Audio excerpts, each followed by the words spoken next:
Welcome, everyone, to a brand new episode of the Media Row Podcast. I'm your host, Justin Miller. As always, these shows are brought to you by Stevens Automotive and Sales and Kelly's Little Nipper. Kelly's Little Nipper over there at 1701 East Grant Avenue in Des Moines. When you go there, you can expect these three things. Great food. Have to get the Italian hot sandwich. Have to. Great drinks. They can make just about anything for you. And also have great deals and great specialty drinks throughout the year. And 3, great community. Love the people over there at Kelly's Little Nipper. Follow them on Facebook and social media because you kind of get their sense of humor coming out on video as well. And you can kind of expect the type of people you'll be interacting with at Kelly's Little Nipper. I love it. Love the people over there at Kelly's. And I'm so happy that they are a proud sponsor of the show. When you go there, make sure to use that keyword in Woodley because your first drink is on the house. Can't ask for a better deal than that. So we have a lot to get to. Usually on Wednesdays, you have Coach Woodley coming on the show. It's a bye week. And so I'm planning out this show. And we have plenty to talk about. And then right as I'm about to click record, we have breaking news. And so we have to start there. Kind of to scrap where we thought we were going to start with the show and move straight into the breaking news. And that is Oklahoma State head coach Mike Gundy fired. Some thought this would happen. There was kind of signs of, man, he's on the hot seat. But it is still shocking when it happens at 1:30 on a Tuesday afternoon. So we're going to start there. And we'll have more coaching news coming up in the show and more college football news as well. But we have to start with the breaking news. Coach Mike Gundy fired. After Oklahoma State starts 1-2 this season, they only average 14 points per game. They were hard to watch, get absolutely destroyed by a top 10 team in Oregon. And then they go and play Tulsa, and Tulsa beats them 19-12. And I was texting with a few people when it happened of, man, what happened to Oklahoma State? And I think that's why we're here today talking about this. Oklahoma State for years, basically all throughout my childhood, they were a team must watch. They were so fun to watch offensively. I mean, you look at Mike Gundy's record, 170-90. They didn't lose a lot. 3-time Big 12 Coach of the Year. They were ranked in the top 25 for 17 straight seasons. And yet, here we are. And it's just the college football world, the college athletics world of we know and appreciate what you did in past years, but if you're not willing to kind of move forward with this new generation of college athletics with NIL, which Mike Gundy was very strongly opinionated against NIL. I mean, you heard what he said about Oregon and being able to pay for those types of players. And if you aren't willing to adapt, you're going to get left behind. You hear that in every business form. If it doesn't matter if you're a head coach or not. If you're not willing to adapt in life, you're going to get left behind. And Coach Mike Gundy just never seemed like he wanted to adapt. And you're starting to see the same with Dabo. 2024, Oklahoma went 0-9 in the Big 12, 3-9 overall. Just, you watch the Cowboys this season, and they're hard to watch. Painful to watch. And you're just sitting there, like we said earlier, of wondering, what the hell happened to Oklahoma State? And if you don't know what the problem is, but you know there's a problem, maybe the best way to adapt for the program itself and to move forward is to cut the head off of the snake. And I think Mike Gundy, I always liked him, an entertaining head coach.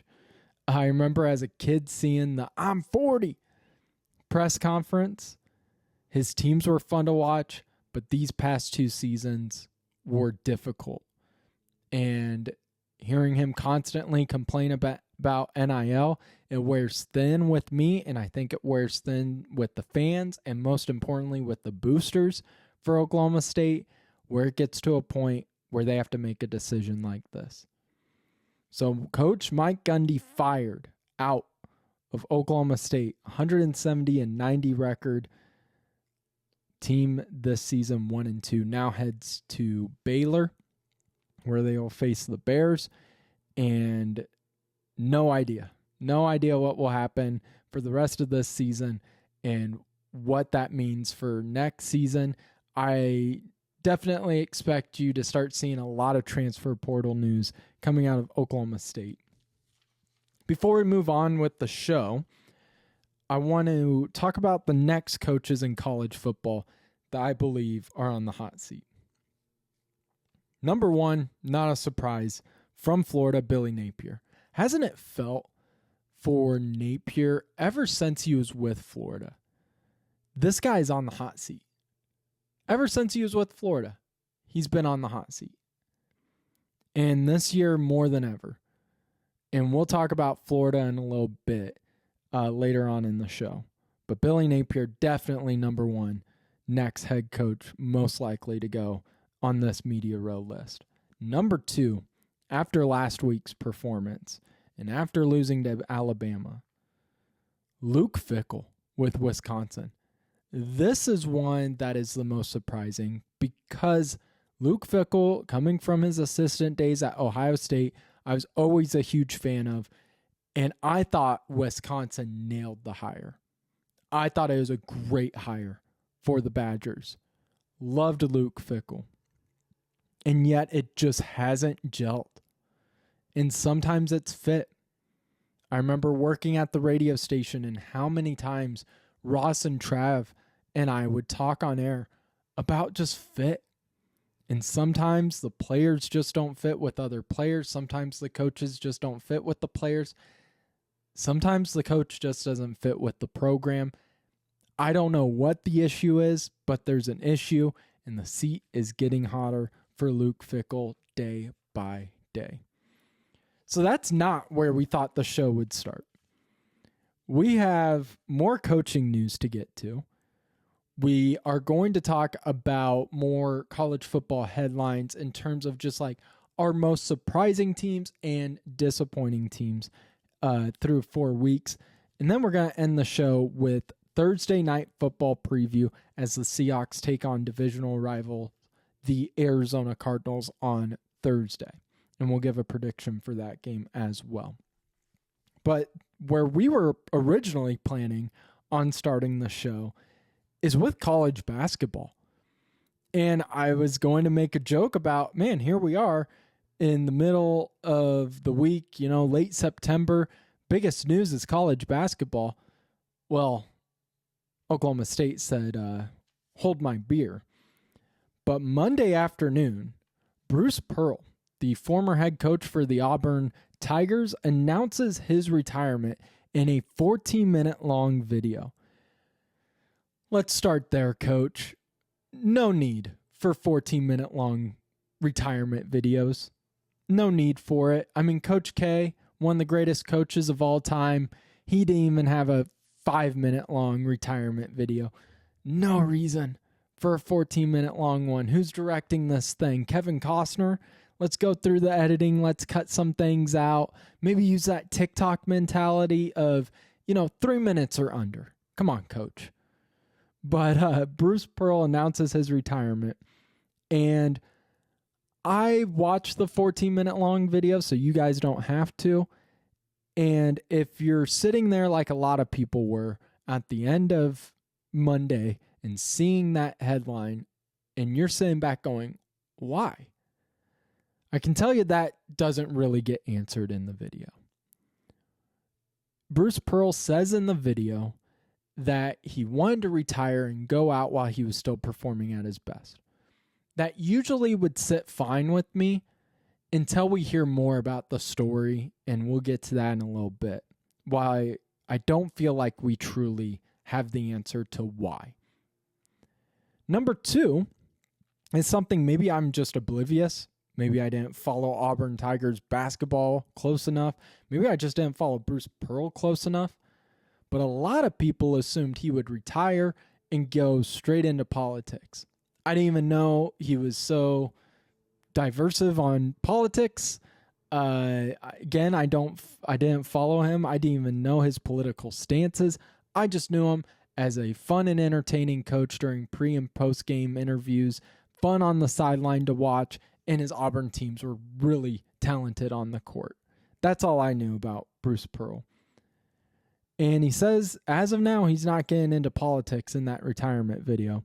He says he's going to stay as an Auburn ambassador, which I feel like as a head coach, you could still be an Auburn ambassador. And even if politics was your thing, I feel like you could be a Auburn ambassador. Doesn't feel like he had to pick one or the other. But the last thing about his background I want to talk about is just I was learning on Twitter after the headline broke. A lot of people, man, you're either for Bruce Pearl being a Hall of Famer or you do not. There's no, maybe. It is. He's a Hall of Famer. He is not. And I think it starts with that Tennessee scandal, which again, I was about 8 or 9 years old when that Tennessee scandal happened, when he got fired from Tennessee. He only coached 6 years there. But I don't really remember much about him at Tennessee. I feel like I remember seeing clips of him there, but again, I was 8 or 9. I remember him more as an ESPN college basketball commentator. But I did learn a little more about this Tennessee scandal as I was going through just his background. And you guys may remember this. I definitely didn't know about this. But do you know who was the player that got caught in the photo with Bruce Pearl that led to this huge scandal and him being fired? It was future legendary point guard for Ohio State, a player I grew up loving to watch, Aaron Kraft. Aaron Kraft was the player he was recruiting when he's not supposed to be, clearly, and leading to the scandal. And so that really surprised me. I didn't know about that story. And apparently the story goes that if Tennessee and Bruce Pearl would have just come out and said, yeah, we messed up, we did this, against regulations, there would have been a slap on the wrist, some consequences, but he probably would have kept his job. The issue was they all try to cover it up, including apparently, this is what I heard on a CBS Sports college basketball podcast. They were saying that the Kraft family was even kind of told like, hey, just play it off. They don't have any proof. Well, then the photo comes out and all hell breaks loose. It just snowballs. He gets fired, all that. But so I learned more about that Tennessee scandal too after this headline broke out. But the point I want to get back to with Bruce Pearl is Pearl, who I believe is a Hall of Fame coach, announces his retirement late on Monday, and it leaves me with a lot of questions left unanswered. He retires with 483 career D1 victories, 4-time SEC Coach of the Year, 2 Final Four appearances, winningest coach in Auburn history with 221 wins, only 85 losses. You look at Auburn pre-Bruce Pearl to post-Bruce Pearl, vastly different. Auburn before hiring Bruce Pearl, 0 Final Fours, 1 Elite Eight, 4 Sweet 16s, 8 NCAA tournament appearances, 3 regular season champions, and 1 SEC tournament title. Pearl at Auburn, 2 Final Fours, 2 Elite Eights, 3 Sweet 16s, 6 NCAA tournament appearances, 3 regular season titles, 2 SEC tournament titles. And yet, there's so many unanswered questions. He's 65 at the top of his game. Just seems real odd to me. Why retire the day programs are allowed to start true practices? If you're not liking where the NIL and the college athletics world is turning to, why go through the headaches of the recruiting process during the off season? Why leave after you had arguably your best team a year ago? shot away from the national championship, made the Final Four. The biggest question I have, though, happens after we learn who's taking over Auburn, and that is Bruce Pearl's son, Stephen Pearl, gets a 5-year contract to be the new head coach for Auburn. So you have to ask, did he retire early so that his son could get a good job? Now, this doesn't matter a bit if Stephen Pearl is able to continue Auburn's success. If they win, no one cares who the head coach is. But as soon as Auburn starts to struggle, if Stephen Pearl starts to underperform, the media, the fans, the boosters, everyone is going to have a lot of pressure on Stephen Pearl and him under a microscope because of the timing of this Bruce Pearl retirement. Again, if they win, it's not a big deal. No one cares. If you lose and you're not performing, someone who lives in Iowa can tell you nepotism is going to be used a lot. That phrase will be said all over the place if they're not performing, because here in Iowa, we've learned that if you have the same last name as a legendary head coach, it doesn't necessarily correlate to victories on the field or the court. I don't have an issue with Stephen Pearl being the head coach if they win. No one will care. It'll be like nothing even happened. As soon as they lose, though, that is the story you will hear all season long. So, Bruce Pearl announces his retirement. We have Mike Gundy fired from Oklahoma State. And now let's get into kind of the fun topics I was going to bring up. And just my surprising and most disappointing teams through 4 weeks of the college football season. Let's start off positive.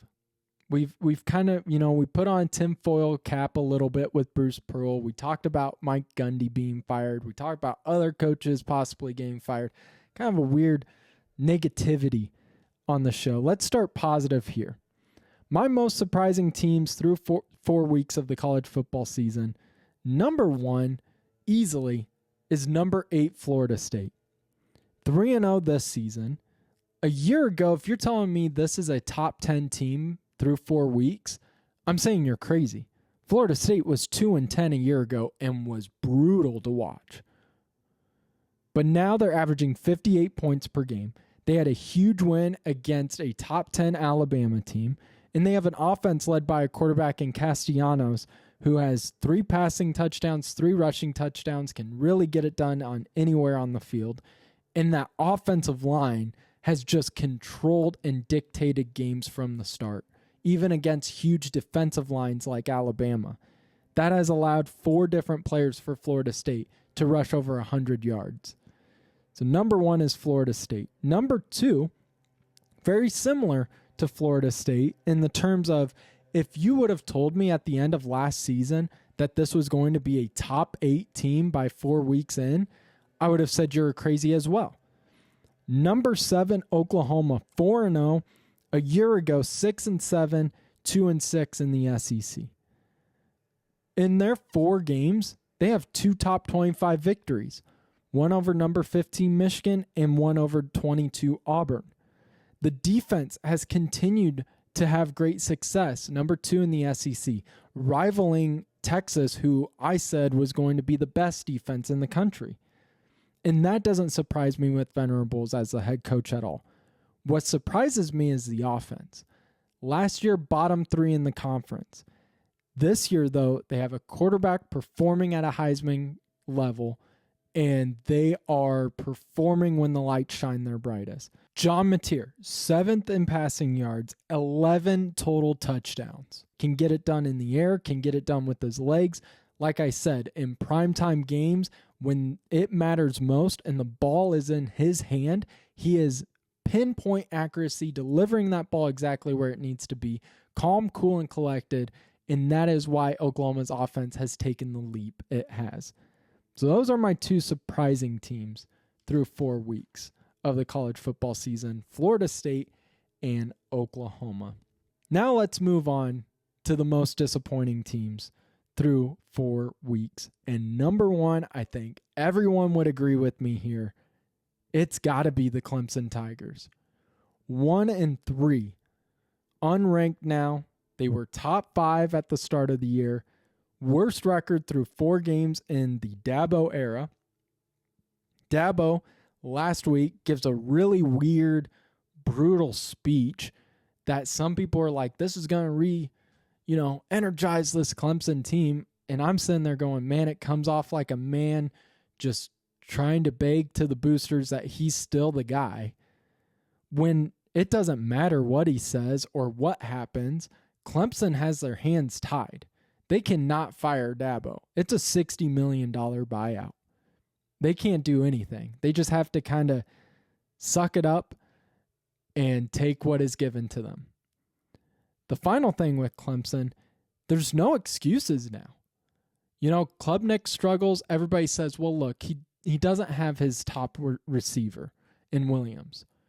Well, he had his top receiver, and they still got bullied against Syracuse. And he didn't perform terrible against Syracuse, but the team overall, there's no excuses. You blink, and Clemson's down by double figures every game. So Clemson easily number one. Number two most disappointing team through 4 weeks is the Florida offense. And I emphasize offense here because this defense is being wasted worse than the 2021 Iowa Hawkeyes defense was. You have DJ Lagway at quarterback, who I fell for it. A lot of people fell for it. At the start of the season, you're being told if this guy is healthy, he could find himself in New York, and this is a college football playoff caliber team. Well, now he's second most in all of college football in turnovers with 6 interceptions, only 5 touchdowns. In this defense, who held UCF to like 18 points, LSU struggled offensively. It was just Lagway was giving them the ball right back and giving them free scores that made that game way easier for the Tigers. But this defense has no help. They have been performing, and yet the offense has done nothing to make it easier for them. Look at the drive chart last weekend against Miami. Florida went 3 and out, punt, 3 and out, 3 and out, 3 and out, touchdown, and then ended the game with 3 straight turnovers on downs. This defense is being wasted. My second most disappointing team of 2025 through 4 games is the Florida Gators offense. And that's why we were saying at the start of the show, Billy Napier, hot seat, scorching hot seat. I think Luke Fickell, it's starting to heat up. I wouldn't say hot, it's heating up. And Napier, it's on fire. Like, if it doesn't happen mid-season, it's happening at the end of the season. So those are our most disappointing and most surprising teams through 4 weeks of the college football season. Make sure to comment who you believe are your most surprising or disappointing, or if you have any disagreements. We love hearing the interaction from you guys. And make sure to go ahead and give us a follow, subscribe, like, and all that good stuff on anywhere you get your podcasts, on YouTube and on social media. Let's move on now to the Thursday night football game between the Seahawks and the Arizona Cardinals. Seattle, 1.5 point favorite on the road. The defense has been incredible for the Seahawks. The defense has been the identity of this team through 3 games. They're the only team to allow 17 or less points in the first 3 games. They are 7th versus the rush, 14th in yards per game allowed. And this is without 2 huge starters in Witherspoon and Imani Ware. This team's depth defensively has been incredible. And Coach McDonald, in not even 2 full years, has completely reinvented that Seahawks defense. You look at Pete Carroll's final year, 30th in overall defense in the NFL, 31st versus the rush. Coach McDonald, in 1 year, little over a year, has completely changed that defense. Then you have the offense, which after week 1, I was brutal on Clint Kubiak because felt like he coached scared and felt like he was setting up this offense to fail with having way more plays designed laterally than going downfield.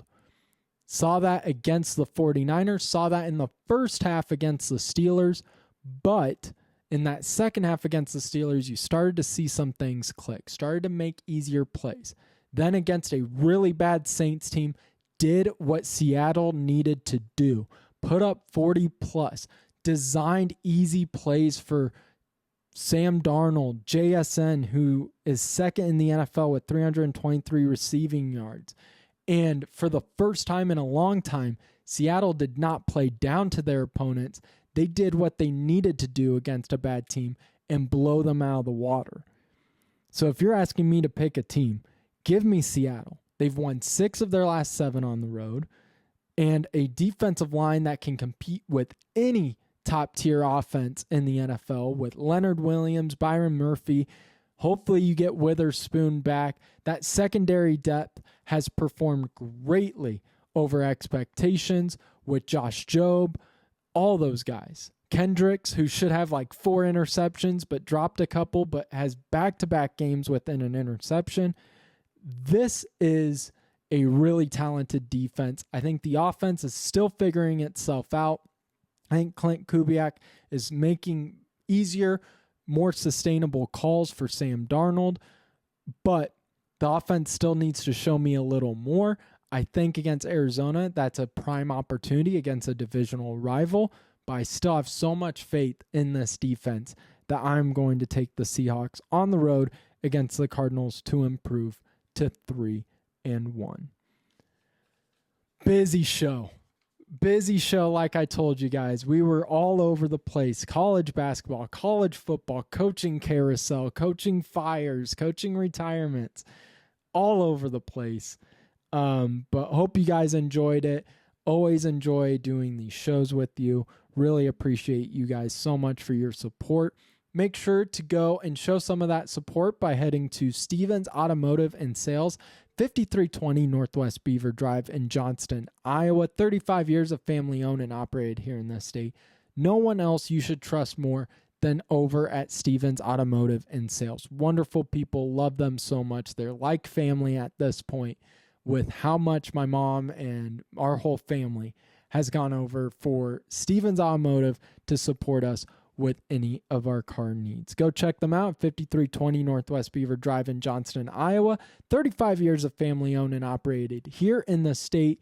When you go there, make sure to let them know that Media Row sent you. That will do it for today's show. Make sure to tune in on Friday while we give our NFL picks, our college football picks. Guys, it is the best weekend of college football this weekend. Penn State, Oregon, Georgia, Alabama, you have Ohio State, Washington, you have all these great games, Iowa, Indiana, list goes on. Don't miss Friday's show as we go through and pick our games. So that will do it for today's show. We will see you on Friday as we get you ready for another great weekend of college football.